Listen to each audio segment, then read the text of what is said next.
ছাত্র জনতার আন্দোলনের পর গত বছরের ৫ আগস্ট ভারতে পালিয়ে যাওয়া সাবেক প্রধানমন্ত্রী শেখ হাসিনাকে জন্মদিনের শুভেচ্ছা জানিয়ে আলোচনায় এসেছেন জাতীয় ক্রিকেট দলের তারকা সাকিব আল হাসান। রোববার রাতে নিজের ভেরিফাইড ফেসবুক পেজে হাসিনার সঙ্গে তোলা একটি ছবি প্রকাশ করে ক্যাপশনে তিনি লেখেন, শুভ জন্মদিন আপা।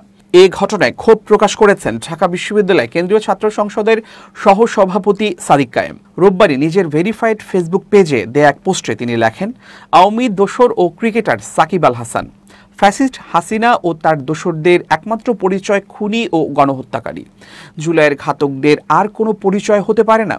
তিনি আরও উল্লেখ করেন, ক্রিকেটার সাকিব এবং রাজনীতিবিদ সাকিব আলাদা। এই বয়ান প্রতিষ্ঠার চেষ্টা যারা করেছিলেন তাদের উদ্দেশ্য জাতির কাছে স্পষ্ট।